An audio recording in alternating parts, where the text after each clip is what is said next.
बहुत ही अच्छा काम हुआ है की जा रही है। एसपी साइबर क्राइम के नेतृत्व में एक कॉल सेंटर, जहां से कई सारे लोग उस कॉल सेंटर को ऑपरेट कर रहे थे, वहां से यूएस को कॉल जाती थी और यूएस सिटीजन्स को ड्यूप कर रहे थे। उसकी जो बाकी डिटेल्स है उसके लिए मैं SP cyber crime Shri Rahul Gupta को कहूँगा कि वो डिटेल्स आपके साथ शेयर करें। जय Hind sir and good evening everybody. As per the directions of Honorable CM and under the leadership of our DGP sir, we have been making a lot of strides forward in tackling cyber crime. And हमारा Endeavour ये है कि गोवा के किसी भी हमारे citizen के साथ अगर साइबर फ्रॉड होता है तो उसमें हम मैक्सिमम से मैक्सिमम जो हमारी तरफ से हो सकती है इन्वेस्टिगेशन कराते हैं। दूसरा गोवा से कोई भी साइबर क्राइम ओरिजिनेट ना हो, तो इसी सेकेंड पहलू के तहत हमने ये एक्शन लिया है। तो हमको इन्फॉर्मेशन मिली थी कि गोवा में, साउथ गोवा में एक इस टाइप से कॉल सेंटर ऑपरेट कर रहा है, जो जिसकी पिन पॉइंट हमने आइडेंटिफाई किया कि जुआरी नगर में एक लोकेशन है जहाँ से एक बड़ा कॉल सेंटर चल रहा है जो कि यूएस सिटीजन्स को टारगेट करता है और उनको अमेज़ॉन पे, पेपाल, जेल ऐप और कई सारे जो यूएस के प्लेटफॉर्म्स हैं उनका टेक्निकल सपोर्ट एजेंट बन के लोगों के डिवाइसेस का एक्सेस लेके उनसे पैसा ट्रांसफ़र करवाते हैं या फिर उनसे कैश ऑब्टेन करके उसको इंडिया में ट्रांसपोर्ट करते हैं। तो इस टाइप से हमको खबर थी, तो हमने पिन पॉइंटेड इन्फॉर्मेशन का रेड किया। हमारी साइबर क्राइम की टीम, जिसमें पीआई दीपक पेडनेकर, पीएसआई सर्वेश सावंत और लगभग 10 और स्टाफ हमारा था जो साथ में गया और एक लोकेशन जुआरी नगर में रेन फॉरेस्ट जो सोसाइटी है उसके अंदर हमने ये रेड को अंजाम दिया और इसमें हमने 24 लोगों को अरेस्ट किया है। 24 लोगों को अरेस्ट किया है और उनसे हमको 26 लैपटॉप्स बरामद हुए हैं, 8 इंटरनेट राउटर्स बरामद हुए हैं, 24 हेडफोन बरामद हुए हैं और 26 मोबाइल फ़ोन्स बरामद हुए हैं। तो ये दिखाता है कि सब लोग एक तरीके से एम्प्लॉयज़ की तरह काम कर रहे थे और हेडफोन लगा के, लैपटॉप यूज़ करके उनसे अपना जो भी कॉल्स थी वहाँ से यूएस से जो कॉल आती थी उनको अटेंड करते थे और किसी तरीके से कस्टमर को मैनिपुलेट करके उनकी डिवाइस का एक्सेस लेते थे या फिर उनसे पैसा ट्रांसफ़र कराते थे। तो ये इसमें समझ में आया है। मैं थोड़ा कुछ अक्यूज़ के नाम आपको बताना चाहूँगा। इसमें हमको मेन मास्टरमाइंड जो मिला है वो है Mayank Kaushik, age 38 years, resident of Sarita Vihar, Delhi. तो उसके बाद नितिन सैनी जो कि एक उसका नंबर 2 के तौर पे कह सकते हैं, नारायण सैनी फादर का नाम, age 36 year, resident of Delhi. Akash Vajpayee और ऐसे 24 टोटल एम्प्लॉयज़ हैं। ये सारे एम्प्लॉयज़ दिल्ली से हैं, एनसीआर, गुड़गांव, नोएडा से हैं, जम्मू कश्मीर से भी हैं, कुछ महाराष्ट्र से भी हैं और कुछ 1-2 पंजाब से भी हैं। तो ऐसे मिक्स प्रोफाइल है और इनका एजुकेशन बैकग्राउंड भी काफ़ी मिक्स है कि कुछ बीबीए पढ़े हुए हैं, कुछ होटल मैनेजमेंट, कुछ 12th क्लास पास आउट हैं, कुछ इंजीनियर्स भी हैं। तो इस तरीके का इनका एजुकेशन बैकग्राउंड है। ये कॉल सेंटर पिछले 1 महीने से चल रहा था, जिसमें हमने एस्टिमेट लगाया है कि लगभग 1 करोड़ से ऊपर का फ्रॉड हुआ होगा, क्योंकि financial trails still subject of investigation, तो वो चल रही है इन्वेस्टिगेशन। एम्प्लॉयज़ को इसमें रिक्रूट किया गया था ऑनलाइन एजेंसीज़ के थ्रू और उनको ट्रेनिंग प्रोवाइड की गई थी कि उनको क्या स्क्रिप्ट बोलनी है, कस्टमर केयर एग्जीक्यूटिव बन के किस तरीके से बात करनी है, इनको स्क्रिप्ट बताई गई थी। उनकी मंथली सैलरी 35 से 40 हज़ार के बीच में थी और इन्होंने अमेज़ॉन, पेपाल, एप्पल, जेल पे, एप्पल पे और कई सारी जो यूएस की लोन एजेंसी और गवर्नमेंट एजेंसीज थी उनका कस्टमर के एम्प्लॉई बन के इम्पर्सोनेट किया और यूएस सिटीजन्स को टारगेट किया। हमने इसमें एफआईआर रजिस्टर की है, FIR 53/2024 under section 3184, 3192 read with section 35 of BNS and 66D of IT act. ये केस की इन्वेस्टिगेशन अभी जारी है। हम इसका कोशिश कर रहे हैं कि इसका नेशनल एंड इंटरनेशनल लिंकेज अगर जो निकलता है उसको भी हम सामने देखें। Thank you. It was a villa. 1 crore से ऊपर का होगा सर। ज़्यादा तरीक होता है कमर्शियल विला और private villa? It was private private rented to my tenant verification मतलब टेनेंट वेरिफिकेशन ये अभी चल रहा है इन्वेस्टिगेशन इसका, अभी 2 दिन पुराना ही केस है। सर जिसको आपने अरेस्ट किया वो एम्प्लॉइज है तो ओनर कौन है? ओनर जो मैंने बताया मयंक कौशिक नाम है, जिसको पहले अरेस्ट किया था इनको नहीं इनका previous first time They are they are accused and accused because they were they were doing what they were doing. yeah they know what victims कहाँ से हैं sir? victims are mostly from US। Sir ज़्यादा तौर पे गोवा के लोगों के पैसे लुटाए जाते हैं, पर ये इस रैकेट में फॉरेन का पैसा गोवा में लाया जाता है, तो इसमें कुछ पॉलिटिकल कनेक्शन दिखाई दे रहा है? अभी तक तो ऐसा कुछ समझ में नहीं आया, it is still subject of investigation. How they should like they should pretend we will provide this service this work.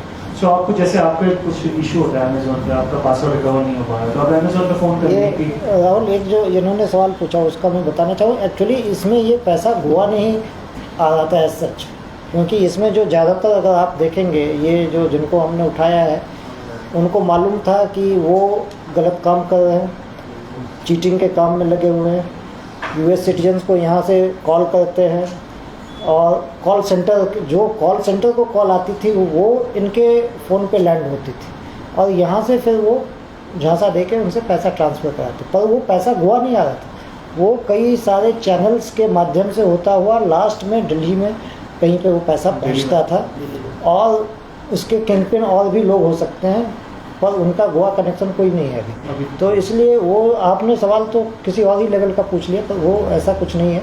ये सब लोग यहाँ पे एज एम्प्लॉई काम कर रहे थे, पर अक्यूज इसलिए है क्योंकि उनको मालूम था कि वो गलत काम कर रहे हैं, लेकिन एक्चुअल पैसा बेनिफिशियरी जो जिसको कहते हैं बिग फिश जिसको कहते हैं या किंग पिन कह सकते हैं, वो उन लोगों के लिए अभी हम लोग देख रहे हैं कि उनकी आइडेंटिटी जो हमारे पास है एग्जैक्टली उसी आइडेंटिटी के तौर पे वो एक्चुअल जो बीइंग है वही है या छद्म नाम से है या क्या है, पर वो पैसा मोस्टली जो अभी तक सूचना मिली है वो दिल्ली में कहीं पे पहुंचता था, है ना। हो सकता है ऐसा कोई बैंक अकाउंट अभी चल रही है वो So इन्वेस्टिगेशन। इससे पहले कोरोना में ऐसे कॉल सेंटर ये किया था। I think in the 3 years, I think 7-8 cases have been booked by cyber as well as crime branch, Korean police in the last 3 years probably. Continued action हाँ। हम ऐसी चीज़ें टॉलरेट नहीं करते, firm is all. But how these two operate? So like how these to fool the customer unsuspecting? तो जैसे मैंने बताया आपको, लेट्स से अमेजोन में कोई इशू है तो आप कस्टमर केयर को फ़ोन करेंगे, और कस्टमर केयर को फ़ोन करने के लिए आपको लगेगा कि आप इंडिया के कस्टमर केयर एम्प्लॉई से बात कर रहे हैं, लेकिन उसका कॉल उस तरीके से डाइवर्ट किया गया है कि वो कहीं और लैंड कर रही है, और वहाँ पे फिर आप सोशल मैनिपुलेशन के तरीके लगा के कि आपका प्रोबेबली अकाउंट हैक हुआ है, मेरे को एक बार आपकी हिस्ट्री देखनी पड़ेगी, आप प्लीज़ मुझे अपने अकाउंट का एक्सेस दे दीजिए, या फिर कुछ ऐप डाउनलोड करवा के जिससे कि रिमोटली हम उसको कंट्रोल कर सकते हैं डिवाइस को, या फिर कोई सॉफ्ट मॉलिशियस हमने कोई ऐप भेज दी जिससे कि डिवाइस पूरी हैक हो गई और पैसा ट्रांसफर हो गया। कई सारे मॉडल्स ऑपरेंडी होते हैं। How they used to fool them. So how long these teams was staying in Goa? 1 minute. Sir ये कंप्लेंट आपने जो रजिस्टर किया है तो कोई विक्टिम ने आपसे कांटेक्ट किया वहाँ से यहाँ? ये स्पेसिफिक इंफॉर्मेशन पे हमने किया है, तो इसमें अभी तक विक्टिम हम आइडेंटिफाई कर Have रहे they हैं। been centrally received what sharing this information? Like previously we used to hear from the US, they used to report. ये हमारा खुद का था। लोकल पुलिस का कुछ ऐसा इंटेलिजेंस ये cyber crime police This Mayank Kaushik is he part of a larger network of that is subject of investigation, he may be part of. Sir ये जो विक्टिम्स है रेजिडेंट ऑफ यूएस या NRIs वगैरह थे? Resident of US है, उसमें NRI भी included हो सकते हैं, रेजिडेंट ऑफ यूएस अब तक कुछ वो हम प्रोफाइलिंग करेंगे उनसे। सर ये तो पैसा कहाँ दिल्ली में पता चला कहाँ है पैसा चल रही है अभी इस स्टेज पे अभी कुछ मैं फॉर्मली नहीं बोल रहा हूँ। So will you be required of victims for giving a statement here? Like how it will be? सो अभी तो जो रिकवरी हुई है दैट इटसेल्फ इज इंक्रिमिनेटिंग, और उनके लैपटॉप में सॉफ्टवेयर जो मिले हैं और उसमें जो कॉल लॉग्स हैं उससे समझ में आता है कि यूएस के सिटीजन्स उसमें इन्वॉल्व हैं। बाकी की इन्वेस्टिगेशन में जो जैसे जैसे रिक्वायरमेंट होगी we will take. You won't be requiring victim statement because somebody has to be there. Okay, I am cheated. Like I am fooled by the. जरूरत पड़ेगी तो हम बिल्कुल इससे कुछ चीज़ें मैं आपको बताना चाहूँगा, क्योंकि ये गवर्नमेंट ऑफ इंडिया और गोवा गवर्नमेंट दोनों का इम्फेसिस कंटिन्यूसली इस पे है कि साइबर क्राइम को कैसे टैकल किया जाए, क्योंकि साइबर क्राइम एक ऐसी समस्या है जैसा आपने इस केस में देखा, और बाकी रोज़ ही हम लोग देखते हैं, आप भी पढ़ते होंगे, आपको भी कई दफ़ा हम लोग शेयर करते हैं किसी इंसिडेंट की डिटेल। तो इसका बड़ा ही इंटरस्टेट और ट्रांसनेशनल नेचर होता है साइबर क्राइम का। अलग अलग जगहों से ओरिजिनेट होता है, अलग अलग जगहों पे इसके प्लेयर्स बैठे होते हैं और कई लेयर्स में ये काम होता है। तो इसलिए एक कंटिन्यूअस इफ़र्ट जो है इसमें डिफरेंट एजेंसीज़ के कोऑर्डिनेशन की रिक्वायरमेंट होती है ताकि उसको हम फाइट कर सकें। और इसमें 2 लेवल पे ये फाइट हम लोगों को करनी है, मतलब इसमें हम सारे स्टेक होल्डर्स हैं, media, citizens, law enforcement agency. एक तो अवेयरनेस का काम बहुत इम्पॉर्टेंट है, क्योंकि इसमें 2 इमोशन ऐसे हैं जिसके ऊपर ये लोग खेलते हैं। एक तो फियर और दूसरा है ग्रीड। जैसे व्हाट्सएप, फेसबुक और ऐसे ही तमाम प्लेटफॉर्म्स के ऊपर इन्वेस्टमेंट का ल्योर बहुत आता है कि अगर आप 100 रुपये लगाएंगे आपको 3 महीने में 500 रुपये मिलेगा। अब इस ग्रीड में बहुत सारे लोग जाते हैं और इसमें काफ़ी पैसा गंवाते हैं अपना। और दूसरा एक फियर साइकोसिस के ऊपर में कि आपके बच्चे के साथ ऐसा कुछ हो गया है, आपका बच्चा जो है कहीं गलत जगह पे फंस गया है, या आपके पार्सल में कोई ऐसा इलीगल है, या आपका जो अकाउंट है मनी लॉन्ड्रिंग के लिए यूज हो रहा है। तो ये 2 इमोशन के ऊपर ये लोग करते हैं और इसकी वजह से काफ़ी लोग इन स्पाइट ऑफ कंटिन्यूस इफ़र्ट्स काफ़ी लोग अपना पैसा गंवाते हैं। तो गोवा पुलिस का इम्फेसिस है साइबर क्राइम फाइट करने के। कुछ इफ़र्ट्स में शेयर करना चाहूँगा ताकि जनता को थोड़ा पता चले कि ये सब हो रहा है और उनको अपने को बचाना भी है। जब तक वेरीफाइड सोर्स ना हो उसको वहाँ पैसा ट्रांसफ़र नहीं करना है। ये सब तमाम चीज़ें बड़ी इंपॉर्टेंट है। तो हमने एक तो स्ट्रेंथ लगभग डबल की है साइबर क्राइम में पिछले 3-4 महीनों में। पहले स्ट्रेंथ इसकी 26 होती थी, आज की टाइम में साइबर क्राइम पुलिस स्टेशन की स्ट्रेंथ बढ़ा के 47 की गई है और आने वाले दिनों में इसकी स्ट्रेंथ और फर्दर हम लोग बढ़ाएंगे ताकि हमारे ज़्यादा लोग इन्वेस्टिगेशन में और अवेयरनेस में काम कर सकें। दूसरा, सितंबर के महीने में एक बहुत ही बड़ा ट्रेनिंग प्रोग्राम ऑर्गेनाइज किया गया था साइबर क्राइम की जो ट्रेनिंग है गोवा पुलिस के लिए। उसमें MHA की जो टास्क फोर्स है I4C उसकी टीम आई थी। 2 दिन का ट्रेनिंग प्रोग्राम था। उसमें हमारे 800 लोगों को ट्रेन किया गया कि कैसे साइबर क्राइम से लड़ना है उसके ऊपर में। It was a very good programme और उससे काफ़ी लोगों को बेनिफिट हुआ। इसके अलावा PIs जो हमारे हैं और जो साइबर टीम है हर पुलिस स्टेशन पे संगठित की गई है। और ऐसी जो पुलिस स्टेशन वाली साइबर टीम है और जो हमारे PIs हैं पुलिस स्टेशन के, उनके लिए in house training programme multiple times हम लोगों ने कंडक्ट किया है। और एक जो मेजर इनिशिएटिव हम लोगों ने लिया है, MHA की जो टास्क फोर्स है I4C, वहाँ पे हमने एक सब इंस्पेक्टर लेवल का ऑफिसर परमानेंटली डिप्लॉय किया है ताकि वो वहाँ पे जो ट्रेंड्स दिखते हैं, वहाँ पे जो इन्फॉर्मेशन है, वहाँ से अगर बाकी एजेंसी जैसे बैंक्स हैं, टेलीकॉम प्रोवाइडर्स हैं, ISP हैं, तो इन तमाम लोगों से कोऑर्डिनेट करने के लिए MHA के अंदर में Goa police cyber police station का एक सब इंस्पेक्टर रैंक का ऑफिसर परमानेंटली दिल्ली में तैनात किया गया है। वो गोवा गवर्नमेंट को हम धन्यवाद भी करते हैं कि उन्होंने इस चीज़ की हमें इजाज़त दी है ताकि हम वहाँ पे और बेहतर तरीके से बाकी एजेंसीज के साथ कोऑर्डिनेट कर सकें। उसी तरह से IT एक्ट का एक 79 सेक्शन है, उसके तहत जितना भी इलीगल कंटेंट होता है साइबर स्पेस में उसको हटाने की जो पावर है वो superintendent of police cyber crime को अभी पिछले हफ्ते ही गवर्नमेंट ऑफ गोवा ने वो पावर डेलीगेट की है। तो इससे ये है कि SP cyber crime will be able to make request to concerned जो साइबर स्पेस में एजेंसीज हैं उनको कि आपका ये कंटेंट जो है ये सही नहीं है and it should be taken down. तो ये एक मेजर डेवलपमेंट है जिससे ये प्रोसेस जो है काफ़ी फास्ट हो जाएगा। ये अभी तक नहीं था, ये पिछले हफ्ते ही ये पावर SP साइबर क्राइम को डेलीगेट की गई है। इसमें IT एक्ट का 79(3)B जो है उसके तहत ये इनको डिजिग्नेट किया गया है। इसके अलावा गणेश चतुर्थी और उसके बाद कंटिन्यूस आप देखें तो साइबर सुरक्षित गोयल ये एक कैंपेन साइबर क्राइम यूनिट चला रही है जिसमें लोकल टेलीविज़न चैनल्स के ऊपर भी, सोशल मीडिया के ऊपर में भी, प्रिंट मीडिया के ऊपर भी कंटिन्यूस हम लोग अवेयरनेस के लिए आप लोगों के साथ शेयर कर रहे हैं। जो भी डिटेल्स होती है आप देखते होंगे हमारा जो अगर सोशल मीडिया अगर आप फॉलो करें हैंडल हमारा ट्विटर का है, फेसबुक का है, उन तमाम, व्हाट्सएप पे भी एक चैनल हमने खोला है, उन तमाम चैनल्स के ऊपर में साइबर अवेयरनेस का काफ़ी मटेरियल हम लोग रोज़ पोस्ट करते हैं। तो हम जो सिटीजन्स हैं उनसे रिक्वेस्ट करते हैं कि हमें फॉलो करें, ताकि उनको पता हो कि किस किस तरीके से लोगों को ड्यूप किया जा रहा है, ताकि वो उससे बच सकें। इसके अलावा एक मेजर इनिशिएटिव जो हम लोगों ने इस बीच में लिया है, डायरेक्टरेट ऑफ एजुकेशन के साथ मिलके 450 स्कूल टीचर्स जो कंप्यूटर पढ़ाते हैं स्कूल्स के, गोवा के डिफरेंट स्कूल्स में, ऐसे 450 टीचर्स को हमने साइबर क्राइम के बारे में शिक्षित किया है। और डायरेक्टरेट ऑफ एजुकेशन के साथ मिलकर ये 2 दिन का प्रोग्राम हुआ था, उसके तहत ये चला है। और ये अपने स्कूल्स के अंदर में साइबर सेफ्टी के ऊपर में स्टूडेंट्स को ट्रेन करेंगे। सो ये एक मेजर इनिशिएटिव है जो Goa police and directorate of education ने मिलकर लिया है।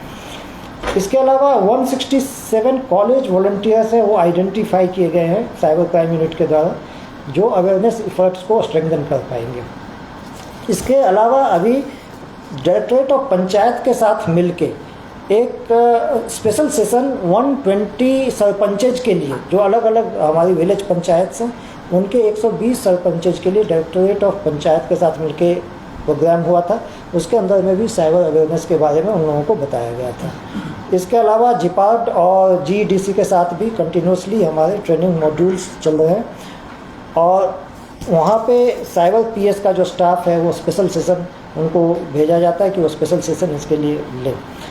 इसके अलावा बैंक्स जो है एक मेजर स्टेक होल्डर्स हैं ये पूरे, कि बहुत सारे जो चीटिंग वाला सारा काम है म्यूल अकाउंट्स के माध्यम से होता है। बैंक्स के अंदर में म्यूल अकाउंट्स खोले जाते हैं और उसमें वो पैसा जो है चीट किया हुआ पैसा, ड्यूप किया हुआ पैसा आता है। तो इसलिए बैंक्स के साथ जो कोऑर्डिनेशन है वो बहुत इंपॉर्टेंट है। तो जितने भी बैंक्स हैं गोवा के, उन सब के साथ एक मीटिंग अभी हाल फिलहाल SP साइबर क्राइम ने ली थी, ताकि उनको उनके रोल के बारे में हम बता सकें, सो दैट ये जो हमारी फाइट है साइबर क्राइम के अगेंस्ट में ये एक साथ चल सके। इसके अलावा जो कुछ अभी इन्होंने किया, इस साल अभी तक 152 मोबाइल नंबर को साइबर क्राइम पुलिस स्टेशन ने जो डिफरेंट एजेंसीज है, टेलीकॉम एजेंसीज, उनके साथ मिलकर ब्लॉक करवाया है। और 78 रिक्वेस्ट भेजे गए हैं डिपार्टमेंट ऑफ टेलीकॉम को, जो वेबसाइट्स हैं जिस पे एस्कॉर्ट सर्विसेज प्रोवाइड करने की बात होती थी, तो वो भी रिक्वेस्ट जो भेजी गई है उस पर ज़्यादातर वेबसाइट्स ब्लॉक किए जा चुके हैं। तो इस तरह से काफ़ी कुछ पिछले महीनों में साइबर क्राइम यूनिट ने किया है। और मैं आपको बताऊंगा कि जब पैसा ड्यूप होके जाता है किसी अकाउंट में, तो उस अकाउंट को फिर हम लोगों की कोशिश होती है लॉ एनफोर्समेंट एजेंसी की कि उसको फ्रीज कर दे उस अकाउंट को, सो दैट वो पैसा निकल ना सके और चीटर्स के पास ना पहुँचे। तो इसको कहते हैं लियन अमाउंट बोलते हैं। जिस पैसे बैंक अकाउंट को हम फ्रीज करते हैं उसमें जितना पैसा होता है उसको लियन अमाउंट बोलते हैं।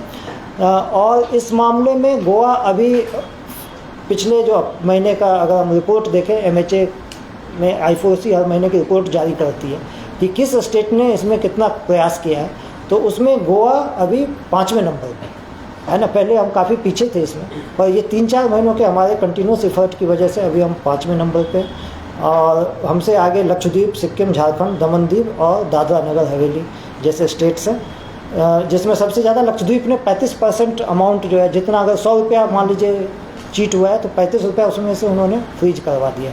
हम लोग अभी 31% पे लगभग है। तो अभी तक कितना अमाउंट तो करोड़ों में है। अगर इसी साल का हम फिगर देखें हैं तो 8 से 9 करोड़ हम लोगों ने इस साल जो है अभी तक 9 करोड़ के आसपास किया है। रेट ऑफ रिकवरी नहीं, वो इसको अभी तो वही है, क्योंकि उसमें आगे पैसा वापस कंप्लेनेंट को देने के लिए फिर उसमें जुडिशियल ऑर्डर्स वगैरह की आवश्यकता होती है। वो स्ट्रीमलाइन करने का प्रयास MHA लेवल पे भी चल रहा है। पर हम लोगों का जो पहला एफर्ट होता है कि जो पैसा गया है उसको चीटर तक ना पहुंचने दिया जाए, वो है।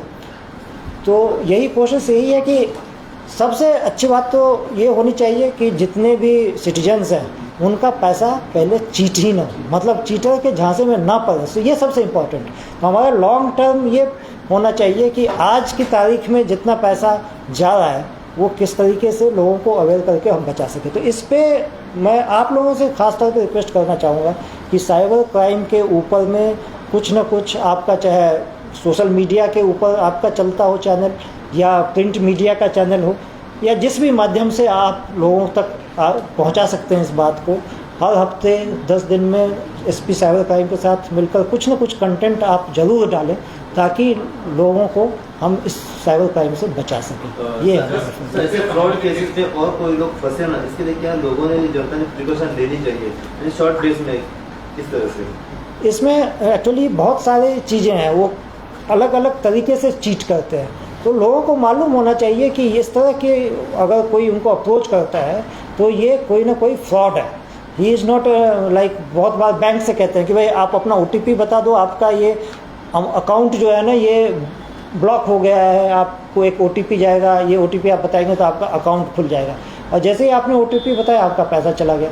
इस तरह से आप देखते हैं कि दूसरा, जैसा हमने बताया, एक आजकल वीडियो कॉल करके और कहते हैं आपको डिजिटली अरेस्ट कर लिया है क्योंकि आपके उसमें ड्रग मिली है, पार्सल में ड्रग, आपने पार्सल भेजा या ना भेजा, लेकिन आदमी को इतना डरा देते हैं कि वो समझता है कि नहीं वाकई कुछ गलत हो गया है मुझसे, और फिर वो कहते हैं कि अब आप इतना पैसा दो, उसके बाद फिर ये सिक्योरिटी डिपॉजिट है, या आप इतना पैसा दे दोगे तो आपको अरेस्ट नहीं करेंगे।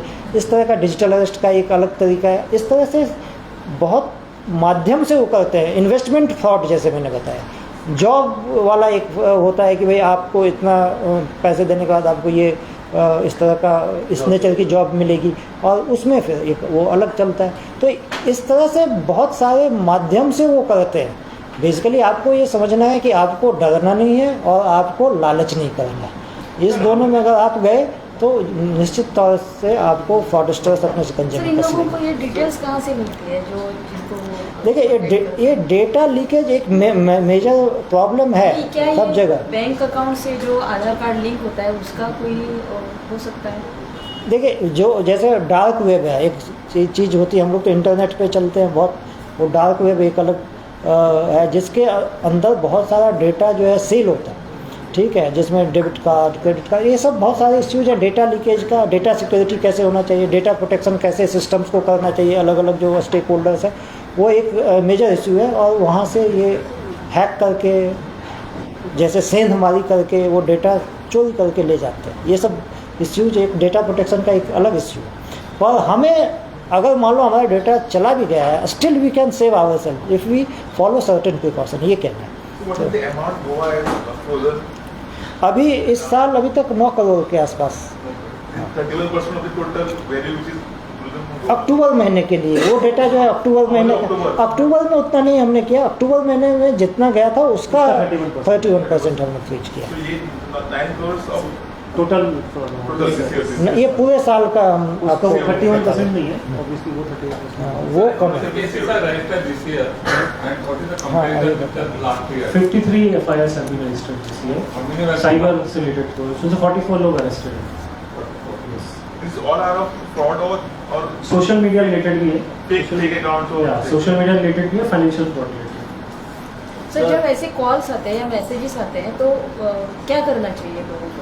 आप इग्नोर कीजिए मेन चीज़। जस्ट आप देखिए कि आप जानते हैं कि नहीं जानते उसको। आपके कोई नोन में है, कोई फ़ोन कर रहा है, या आप उससे उल्टा क्रॉस क्वेश्चन करके पूछिए, या फिर उसको ट्रू कॉलर पर सर्च कीजिए उस नंबर को, आपको आधी चीज़ तो वहीं समझ में आ जाएगी। ट्रू कॉलर पर स्पैम रिपोर्ट ऑलरेडी होगी। वो पुलिस को बताना चाहिए? हाँ बिल्कुल बताना चाहिए। हमारा 1930 हेल्पलाइन है जो कि 24/7 फंक्शनल है। cybercrime.gov.in वेबसाइट है MHA की, उस पर आप रिपोर्ट कर सकते हैं किसी भी तरीके का साइबर फ्रॉड। सर, आपने बोला है कि अभी आपने स्ट्रेंथ बढ़ाया है, लेकिन जो IT एक्ट है उसमें PI authorise only to register FIR, तो वहाँ पे लास्ट 2 इयर्स 3 सैंक्शन हुए थे, लेकिन लास्ट 3 इयर्स ज़्यादा एक ही PI है, उस पर आपको दिक्कत नहीं होता है रजिस्ट्रेशन और बाकी केसेस करने के लिए? नहीं, ये साइबर क्राइम को फाइट करने के लिए जो इन्वेस्टिगेशन कौन करेगा वो केवल एक छोटा हिस्सा है।